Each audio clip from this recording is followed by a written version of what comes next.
Hi everyone, welcome back to Selective Snails. I'm Anna, I'm Caitlin.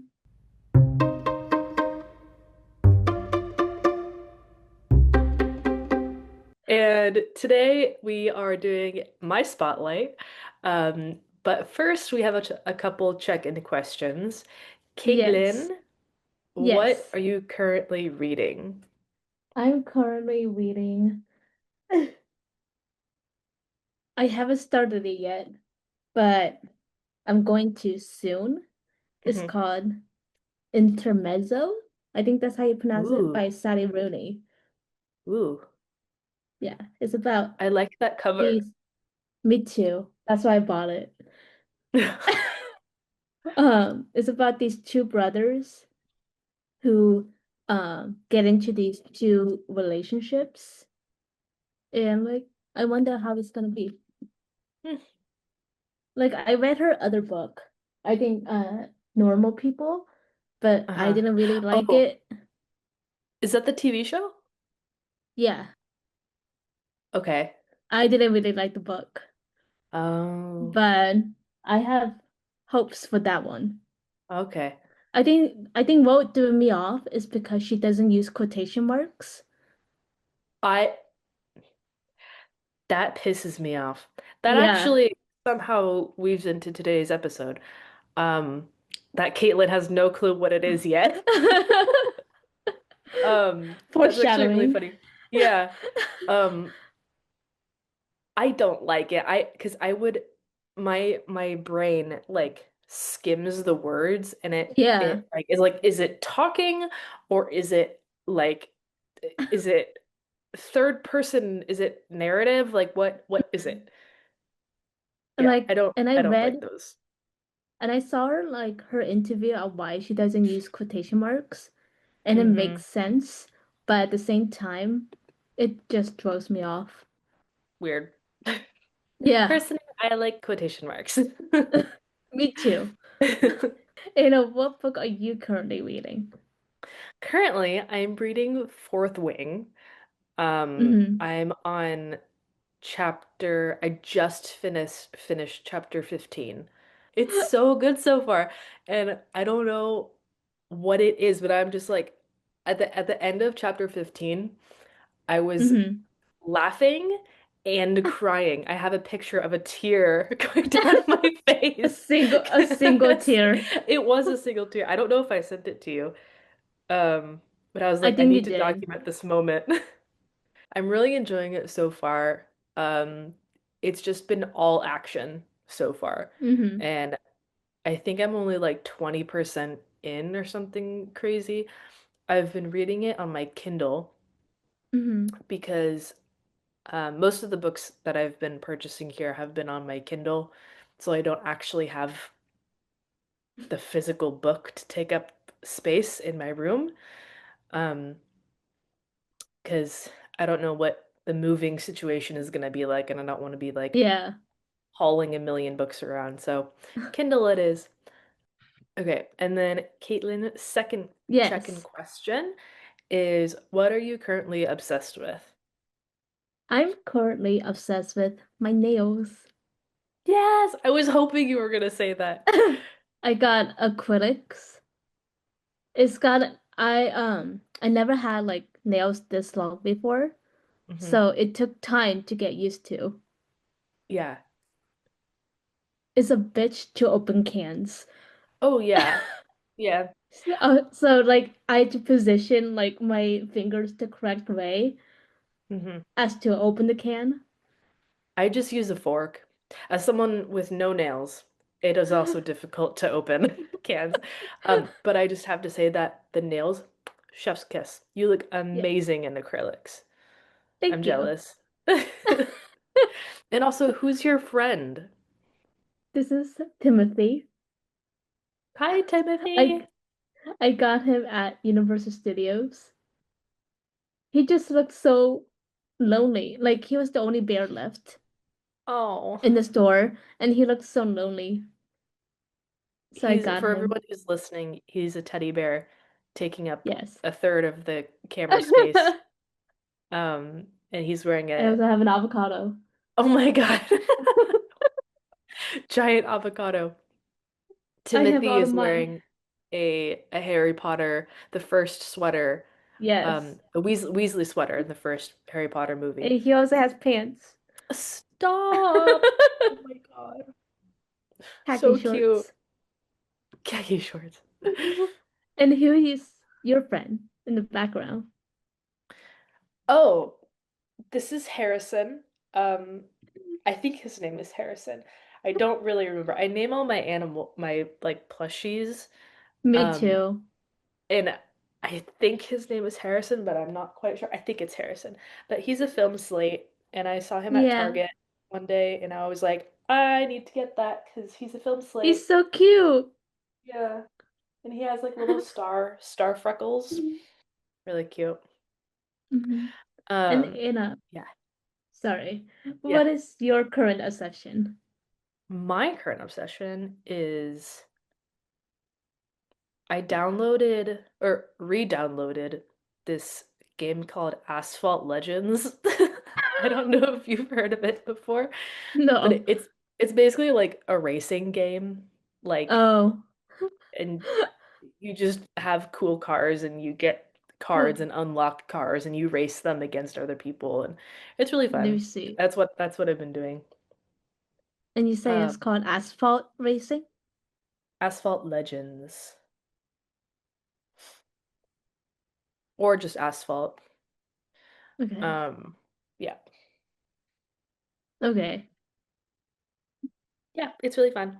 And you drift and you get like I don't know, it's just fun. You can do 360s and kick out other cars, Oh, which is really fun. really? So yeah, it's kind of That sounds similar like to fun.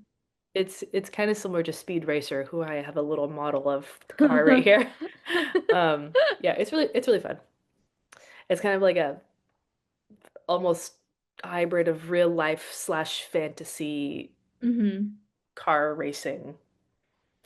Yeah, it's fun. I like it. I'll check it out. Yeah. So, hopping into today's episode that Caitlin has no clue about. Nope. Um, Just like every spotlight we've done. so, today's episode is the rogue comma syndrome. And I just have a quick question for Caitlin. Yeah. Um,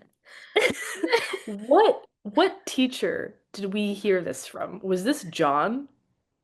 I think it was John. Or I had a specific vision that it was from a female teacher, but it's such a John thing too. I feel like it was We were John. both in that class. Yeah. And we Okay, so both heard about it. yeah, okay. So that helps me a little bit create like this background story of what's happening. So the background story of the rogue comma syndrome. Before, no, Caitlin, it had to be after because I think it was your English teacher but or weren't we in the same psychology. class? No, because you told me about it. You were like, my Oh, professor mentioned this to me. I mean, to the class. okay. I think Um, it was yeah, either English or psychology. it must have been some English class because I Because specifically John, remember it being a female teacher.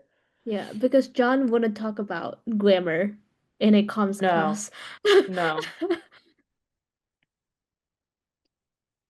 Yeah, okay, that's right. So, okay. A free shout out to John. Free shout out to John. Um, because at that point we had already known each other for like a Yes. while until this had Yeah. happened. So this was like very early Caitlin and Anna friendship. And Caitlin had known, we had created this dynamic of our writing styles. I hmm had a lot of ideas, but didn't take the time to write them down. And Caitlin was very good at typing, and we would create this dynamic of Caitlin is my secretary, and like Ada we'll would be just writing our blurt book out together. ideas. Yeah, I would just talk, and then Caitlin would write down everything that I was saying. Um, and then so that was like the beginning of kind of the writing dynamic. At some point, I was in a class, and the teacher was just commenting on like our use of grammar. And she had said, "Don't get sucked into the rogue comma syndrome." And I died because I knew exactly what that was because I love commas.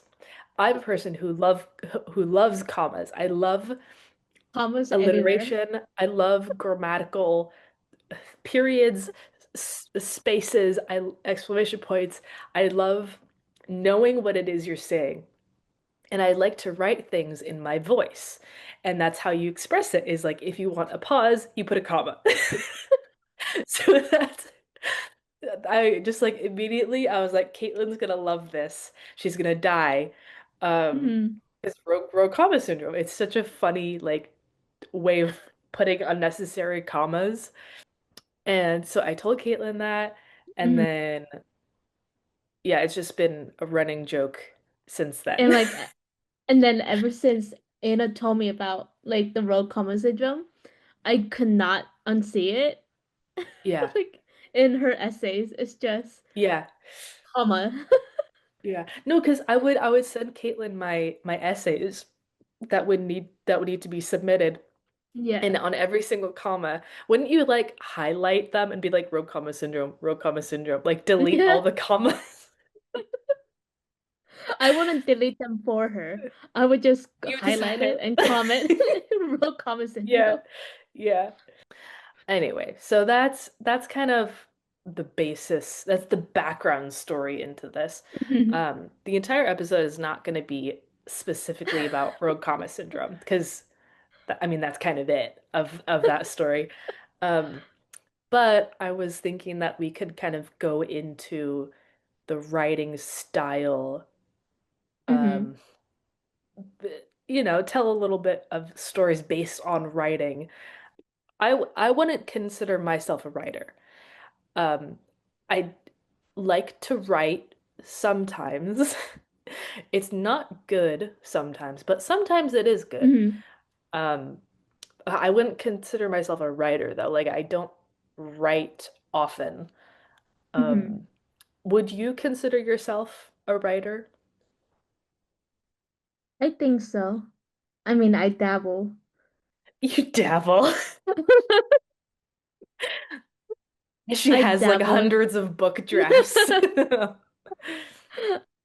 I dabble in writing. Yeah. So I thought of this one fun thing to do is to describe each other's writing vibe in one Mm. sentence.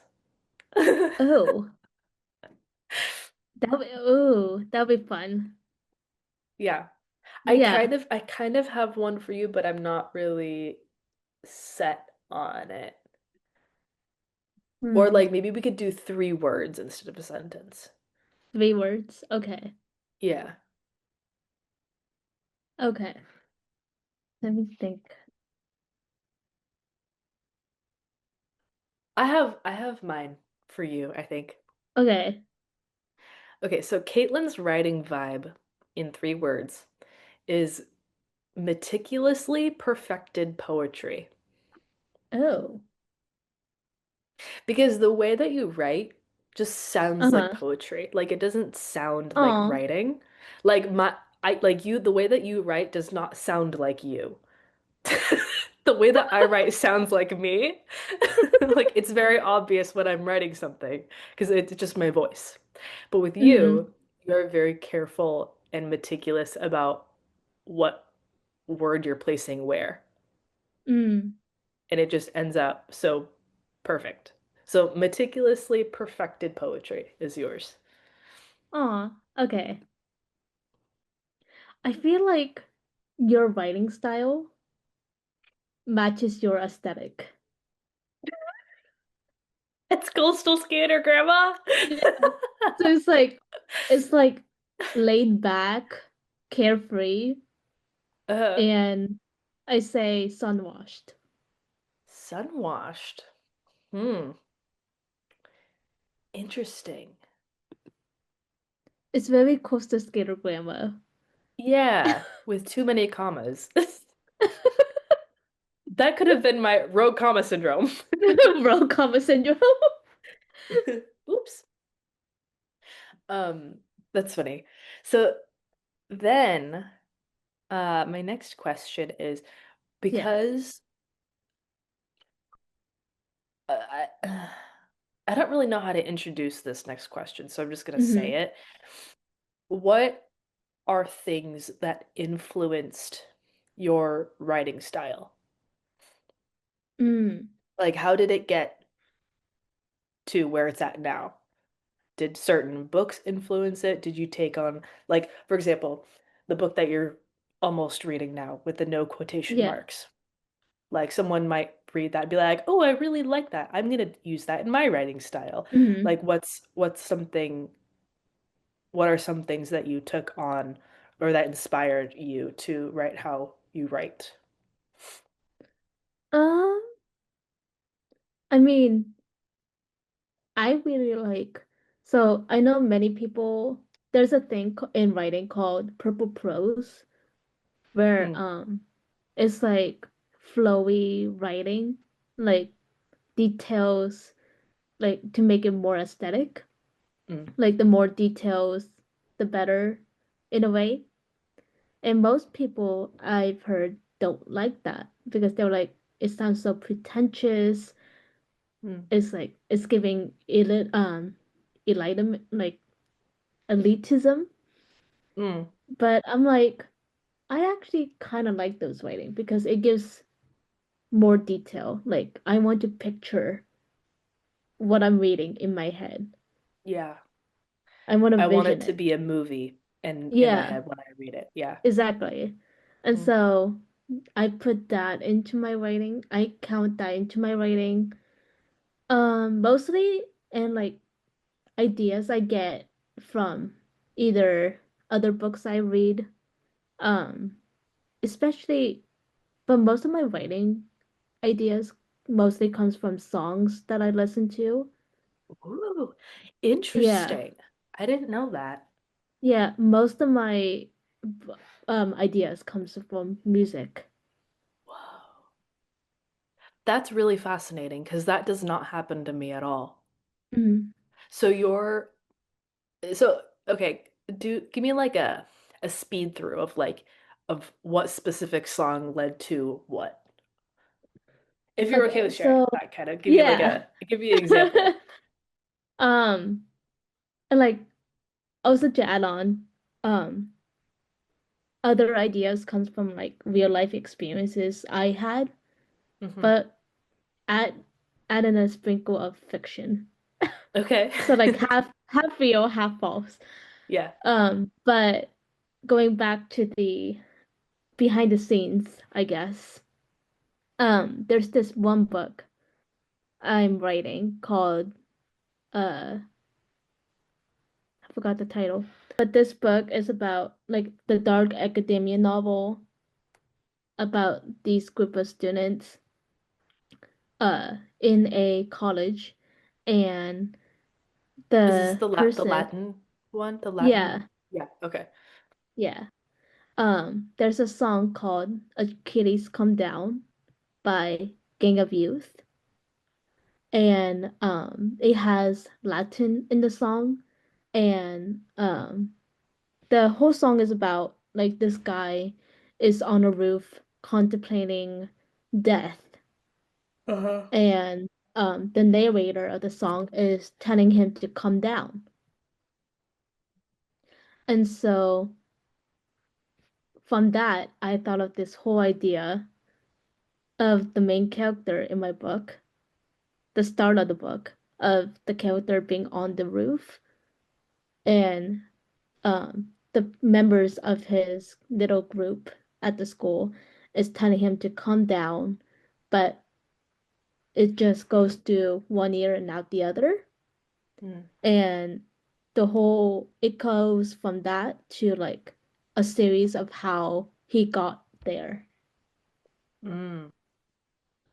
So it yeah, yeah, so it starts out like in the midst of action, in media res, if you will. Um, Yeah. and then it goes back in time to show how he got to that point. Hmm. Wow. And then like when it comes to me, I usually think of the it's either the title comes first or the characters.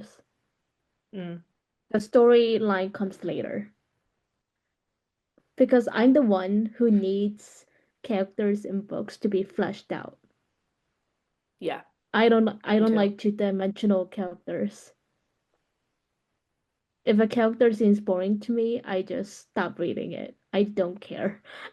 Yeah, Like I don't care how boring the story is, just as long as the characters are real. They seem yeah, real. yeah. And I will say from reading your summaries and drafts of things, your characters are so good. Thank you. They are like because they do seem real. And Hmm. that's a big thing. Yeah, that brings me to like my other book. Um, that's based on real life. It's the book I also sent you about the group of friends being in their 20s, Is this and the it's one based based on yeah, our yeah. friend group. Yeah. Yeah. And it's Have just you like written any being more out of that? I'm fleshing out the characters more. Okay. I mean, you already have the characters, Caitlin. Look around you. Yeah, I mean, I've just been basically since we've met, I've been pushing you to publish a book. I've been pushing you Yes, to write a book because you have I so many have book so ideas. many. And I all don't of know them how are many like I have. half done or like a quarter done or it's just the title or it's um just the summary, just the like base idea. It's like you actually need to write them because they're all of them are great ideas. That brings me to a book you're writing, Yeah. Legend of the Trees. How did you Yes. think of how did you think of that idea? Um, Because you strung me along when we first I met. did. Yeah. Yeah.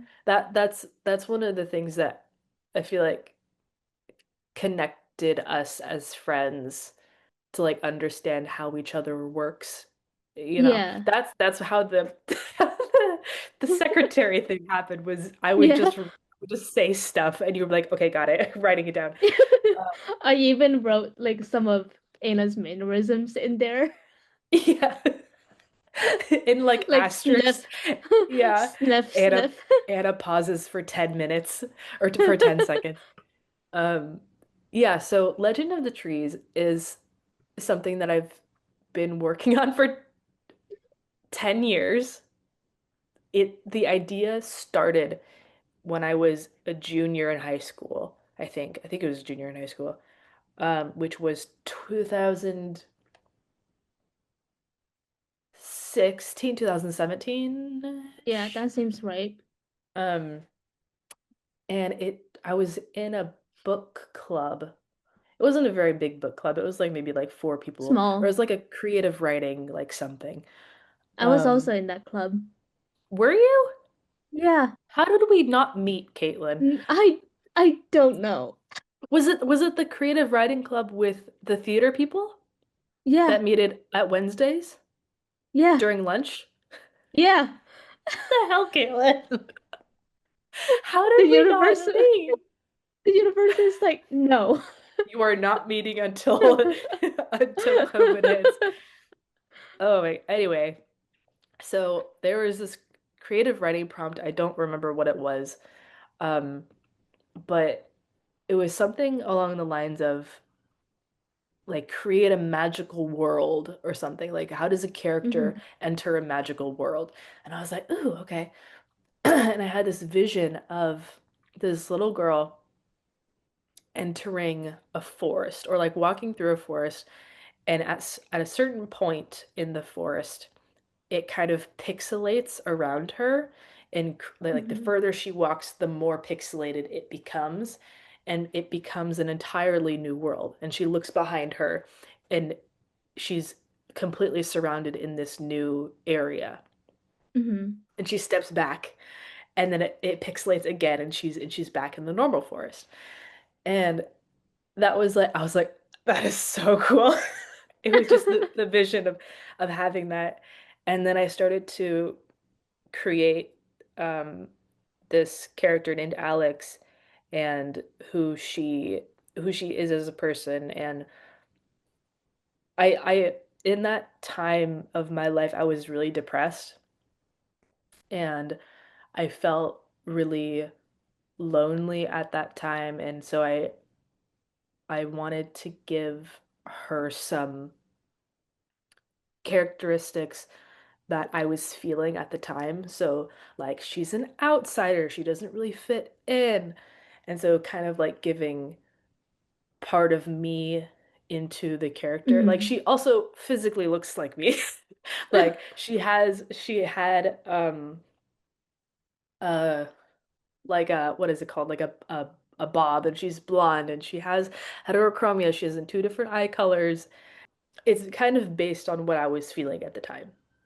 I had this notebook where I was drawing. Do I have it with me? No, I don't think so. So I had this notebook that I was drawing ideas and like what the characters would look like, and there was this whole other the magical world side of what Hmm. creatures would be in there. And I fell down a Pinterest hole of magical creatures and like animals mixed with plants, kind of Hmm. fantasy. And that really got me going. Like seeing those visuals. Yeah. This light is really annoying me.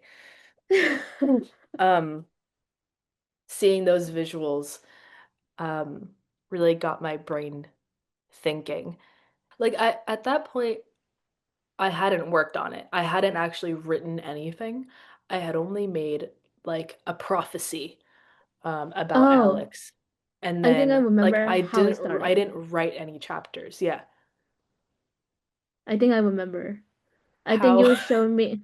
I think you were showing me because you were in the fashion illustration class, yeah. and then you were showing me like your sketchbooks, like your old sketchbooks, Hmm. and then you found a drawing of something from Legend of the Trees, and Oh, you were like, "Oh my God, I need to tell you about this idea I had back in yeah. high school." Yeah. And so that's how it started. Okay. Yeah, because at that point I had the idea died in high school. I hadn't worked on it in 4 years at that point. Yeah. Four, because we met in 2021, so like yeah, 4 years. Um, and Caitlin and I started working on it and actually writing things, and now it Yeah. has like 4 chapters, so it's going really well. Um, we developed the world around it, and Hmm. um, I have a better idea of how I want the plot to be and who the villains are, and you have a really wide array of characters. So I wanted to ask you, do you think your style has changed from back in high school, like when you were working on Legend of the Trees versus now? Yeah. Um, there's one thing that has always stayed with me in my style of writing is my voice. Like I want it Mm-hmm. when people read it, I want them to feel like almost like they're the ones writing it. Oh. Like they have a close connection with the writing style, so it feels more real. In high school, I had a really hard time in writing classes because I didn't know what to say, and I have Mm-hmm. ADHD, and I get distracted. And in most of my essays that I got feedback on, it was like, what's the point of this? Like, you got distracted here. This was supposed to be here. Why did you bring in George Washington when you're supposed to be talking about like Jamba Juice? Like that kind of like distraction. Um, and I had this graduated high school, then went to Oregon for half of a year to college. It was like one of the worst experiences of my life. Um, but there was one class and one professor who I really, really connected with. I don't remember his name, but it was a creative writing class, and I was like, "Pff, this is so stupid. I don't want to be here." But every day for 10 minutes, the first 10 minutes of class, he would have us get a piece of paper out, a piece of paper and a pencil, like no laptops, like old school. And he would have us write based off of a prompt or like based off of anything that we wanted it to write off. Um, and he was like, "Yeah, this just gets your like creative juices flowing and all that." And there's this one class where we had an assignment based on the senses. Hmm. So you're writing a character and we closed our eyes and he was like, "Okay, you are your character. What is to the left? What is to the right? What do you smell? What do you taste? Like, are Hmm. you salivating because you're scared? Or like what physically happens to your body when you're Hmm. experiencing something?" So he really made us be in the mind of the character and and like f literally feel what is around us, Like what we being see in their in front of us. shoes. Yeah, be in the character's shoes. And that completely changed my writing style. That like I was like, holy shit, I can be them and like because I'm a visual person. Like Yeah, me too. I feel Oh, things. I Timothy. can it's Timothy, no. It's easier for me to understand something when I see it, when I Hmm. see it done. Um, so when I am in the body of the character that I'm writing, I'm like, oh yeah, that makes total sense. And I write the Hmm. environment, and that's where the detail comes in of what that environment is. I low-key want to read like the first chapter of Legend of the Trees. Is that crazy? Should I do that? I think so. Because like we haven't promoted it in any way at all. No. I've just sent chapters to Natalie, and like only we work on it. Yeah. My mom kind of knows about it, but not really. Let me see. Legend of the Trees. Okay, just as a little bit of environmental background, this takes Yeah. place in, is it Vermont or New Hampshire, Caleb? I I think always, it's Vermont. is it Vermont? I think it's Vermont. I think the house we want is in Vermont. New Hampshire, That's right. but the book takes place in But Vermont. that's right. Okay. Yeah. Yeah. Thank you. Okay. Chapter 1, New Record. Feathers or twigs? Alex thought to herself. She had been decorating her hideout for several days now, and all she needed left was a small chandelier.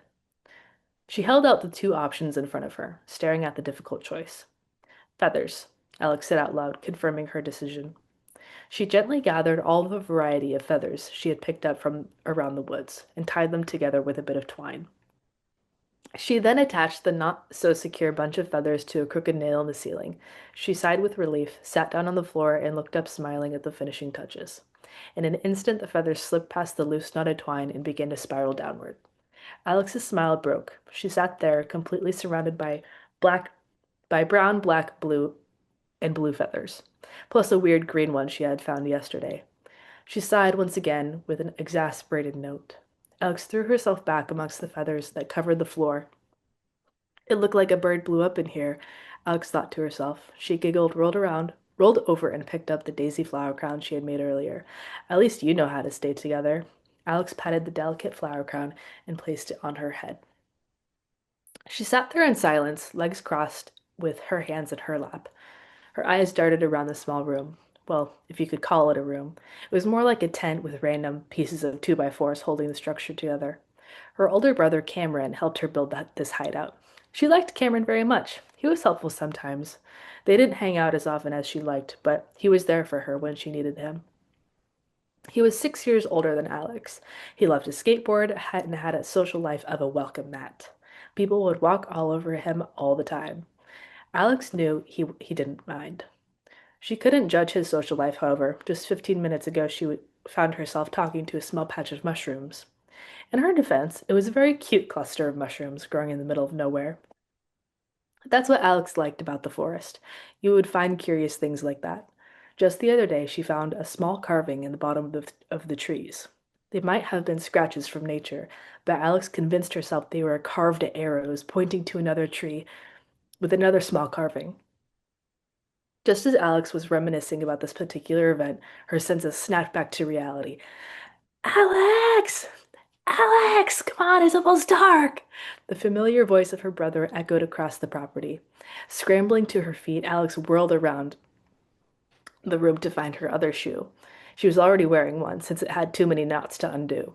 Her missing shoe was crammed in the corner of the room behind a large mountain of books and pine cones. Alex grabbed it, tossing aside the pine cone that resided in it, and started to fumble with the laces. Alex yelled back, "Be there in 2 minutes!" Her voice faltered. Maybe three, depending on if my shoelaces ever get untied. After undoing the triple knot or even quadruple knot, Alex jumped around on one foot, trying to put on her very muddy sneaker. This was too much. Instead of putting her shoe on, Alex ripped her mismatched sock off, stuffed the sock and the shoe in her backpack. She dashed home. She dashed back home, running as fast as her legs could carry her, not giving a care in the world that she had lost her flower crown or the fact that she was sprinting half barefoot. She broke past the thick line of trees, ran past the chickens, making sure to say hello. Although it was a very winded hello, she would say hello to them another time to make sure they got the message. Her single bare foot finally reached the soft and slightly damp grass. She wanted to get it right this time. Last week's attempt had been disastrous. Alex, still running, mustered up her energy and calculated her timing. One breath in, one breath out. With a determined look on her face, Alex planted herself in the grass and slid a fantastic 2 meters on her side. She landed at Cameron's feet with the broadest smile across her face. Panting, she asked, "So, how'd I do?" Cameron looked down cheekily and burst out laughing. New record. Definitely better than last time. Cameron held out his hands to help her off the ground. Happy with her PR of a 2 meter slide tackle, Alex tried to wipe off her muddy hands on her overalls, except her lower half had been completely caked with slick mud and grass stains. "I'll take care of it before dinner." Her laughter died out. With a serious note, she asked, "Is Uncle Benny in?" Cameron shook his head. "Probably out again," he said as he said this, he made a drinking action with his hand and made a funny face. This made Alex laugh. She could always count on him to lift her spirits. "Could we take out Putters for dinner? Please, please, please?" Alex asked curiously. She loved Putters Pizza. It was a popular spot in town where all the cool kids went to have a good time with some good pizza. Cameron asked what pizza Alex wanted. "Cheese, please." "Gross." "Fine. Cheese it is." Alex started toward her bedroom as she heard her brother's voice fade away. "Can I have one large cheese pizza, please?" "Yeah, for Cameron." "Oh, and a medium Putter's pepperoni special." Alex changed into her Abraham Lincoln costume. This chapter goes on for so much longer than I thought. Alex changed into her Abraham Lincoln costume and started tomorrow for practicing her speech for class tomorrow. "4 score and 7 years ago," Alex chanted, "is what Abraham Lincoln said during his famous speech, the Gettysburg Address." Alex stomped around the room in her overlarge suit and paper beard, proclaiming, "He was our 16th president, and he was double my height." Her pant legs dragged on the floor. "He was also known as Honest Abe. He talked about how important it was to stay united as a country and release the Emancipation Promotion," Alex said confidently but paused. That didn't sound right. She cleared her throat and tried again. "And release the Emancipation Acclamation." Hmm, still not right. One more time. "Emancipation Suddenly, before she could finish saying it correctly, there were frantic knocks on the door from downstairs. Pizza! Without even thinking, she bolted out of her room and ran past Cameron on the stairs. Are those my pants? Be glad it's not your underwear. Cameron looked insulted while Alex landed with a skid to answer the door. She turned the knob with a wide grin. On the front porch steps stood Teddy Medford, their next door neighbor, holding a pizza box. Alex reached out for the pizza and said, I didn't know you worked at Putter's. Teddy blushed. I don't. We're 9 years old, Alex. It was just delivered to the wrong address. His eyes darted from Alex to the ground and back again. Cameron suddenly popped his head from behind the doorframe. What's up, Hercules? Alex whipped her head around to look at her older brother. Hercules? Yeah, because have you seen the gun show on this kid? Frickin' awesome. Alex turned back to Teddy. All she saw, well, to put it lightly, was a string bean. At this point, Alex had more muscle than Teddy did, but she didn't care. They had been best friends since they were 4 years old, and one thing they had in common was their love for pizza. Come on in, Ted. Cameron gestured his welcome to Teddy. The three of them enjoyed the pizza in the living room. The pizza, hello. The three of them enjoyed the pizza in the living room, a plate of pizza balanced on each of their laps as they caught up on life and told each other stories. One member of this small group wasn't blood related, but he was still like family. As they shoved pizza in their face at the cozy farmhouse, the night sky soon arrived. And with it, owls hunted for mice, coyotes howled, crickets chirped. There was indeed a lot of movement. But there was one fact. The forest behind the house was completely still. Even the growing breeze couldn't penetrate its thick branches. What Alex didn't know about the forest was that it was talked about quite often by the townspeople. Whispers of its originality, whispers of the danger that lies in it. No one has been in it since the event. It's not safe. I wonder how the King family managed with that kind of despair in their backyard. While Alex went to bed, tucked in, wearing patterned frog pajamas, staring into the depths of the sky, she wondered what adventures the next day would bring. The forest, however, was waiting for the right moment to show her those adventures. Dun dun dun! Oh, End of chapter one. That was so long. Oh my God. is your throat Oh, okay? it's fine. Could you hear it getting more and more? Yeah. Like, it's fine. I'm sick. It's okay. But that's just the beginning. Oh, How many yeah. chapters do we actually have? We have chapter three, goldfish. Okay, wait. Chapter one is called New Record. Chapter two is called Nice Wig. Chapter three is called, where's chapter three? Goldfish. I like chapter three. Uh, and chapter four is called The Presentation. Damn. Okay, I there's a lot more writing here than I remember. Ooh, chapter five is the backyard. Ooh. Woo! Okay, I need to continue writing that. Every time I Hmm. read it, it gets me like in the mood to write again. Anyway, that's my book. That's that Caitlin has been helping me write. Um, and also like you have had a big influence in my writing style. Like you, well, not necessarily my style, but like inspiration to write, Oh, if that makes sense. yeah. Because like you write so well and it comes so easily and naturally to you that I'm like, I just want to be like that. I just want it to be easy. Let's see. I can read like a short snippet of my writing. Yes, please do. Please, please, please. So this comes from the Which one? this comes from the dark academia book, the Latin book. Okay. Yeah. And like just a small um fact about the main character, Achilles. His favorite dessert is red velvet. Mm. Finally, there was the sound of the door closing, the soft click of wood against the frame. Achilles didn't look up. He didn't even know if I just put dashes in there because I don't know which character I want to be in the room. Okay. Okay. Had left the room completely. The crumbs lingered in his mouth, cloying and thick, like his thoughts, like the weight in his chest. His stomach churned, uncomfortable. He could still taste the cake, but it tasted like nothing now. He hadn't known it could taste so wrong. For the first time in his life, he wasn't sure if he liked red velvet anymore. He sat there staring at the half-eaten slice, fork still buried in the frosting, as the silence pressed in from every corner of the room. Mm.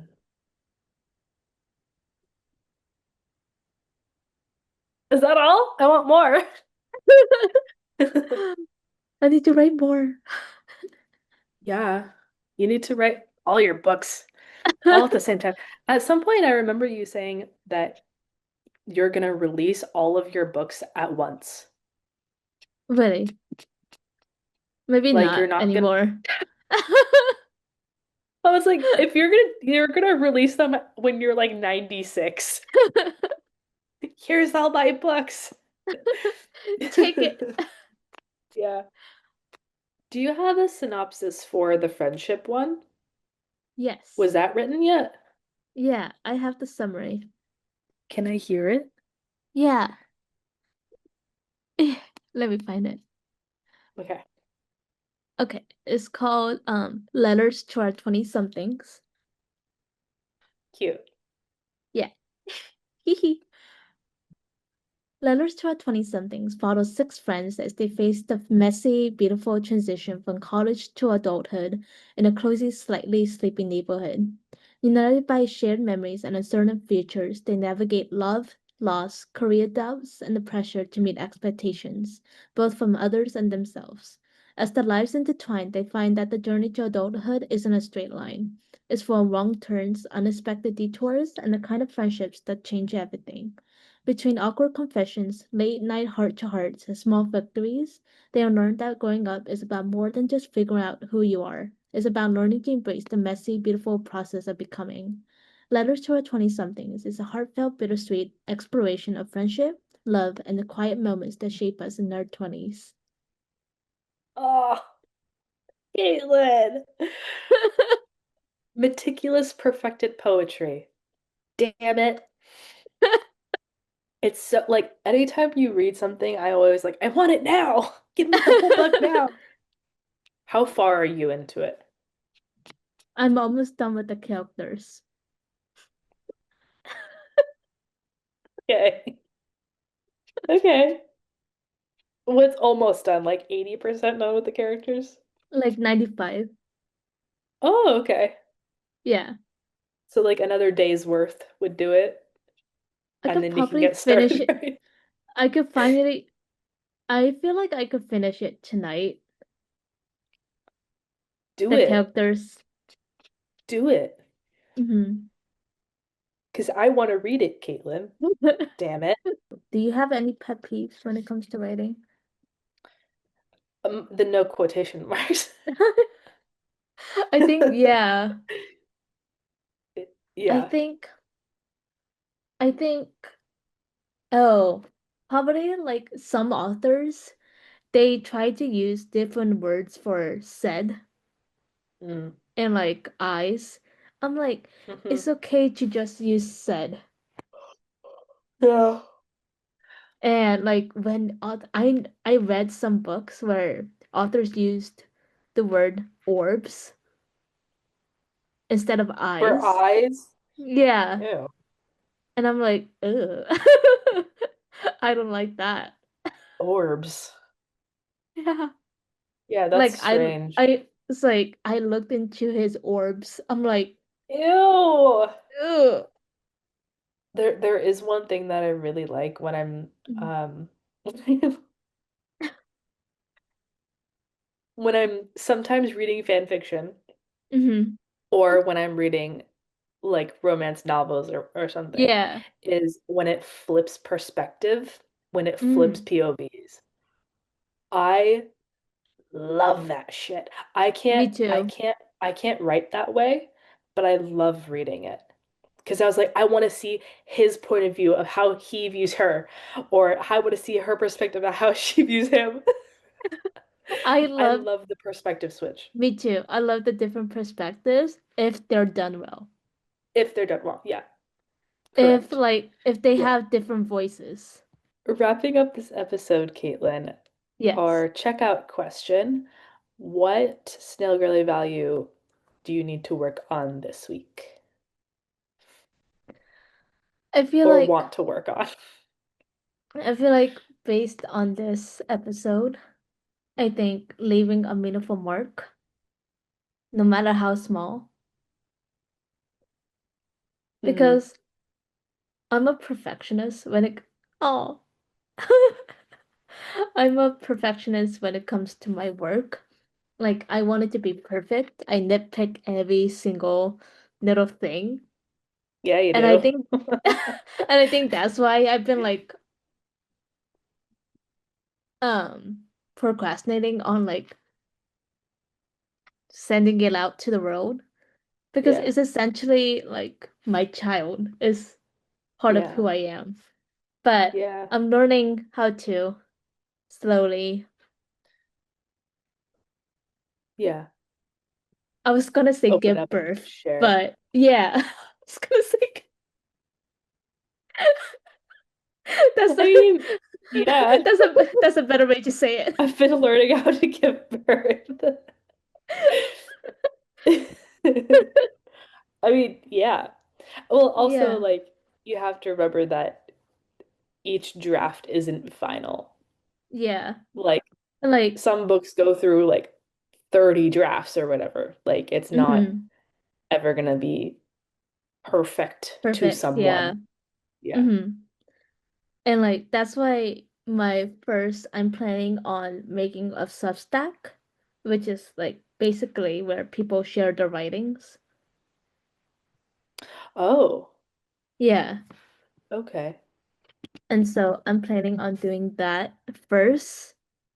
So like it's like the stepping stone. So which Nagori value are you gonna work on this week? I, not based off of this episode, I need to work on my self-care because I'm sick.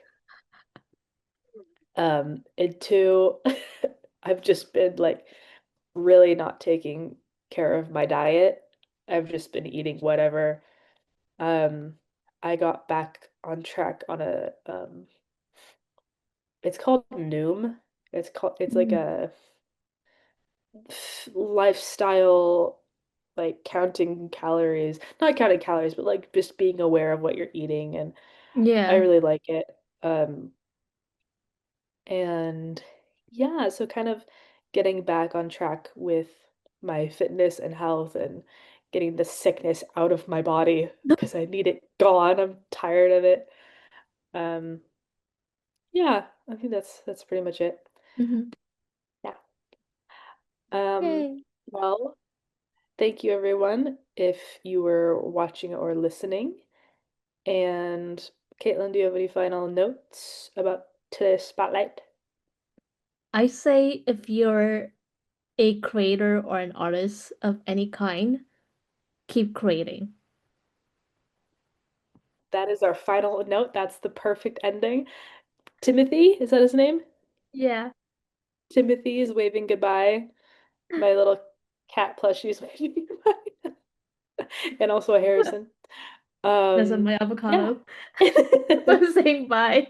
do we have so many stuffed animals I in don't this episode? know. All right. Yeah. Thanks everyone, and we'll see you next week. Bye bye. Bye.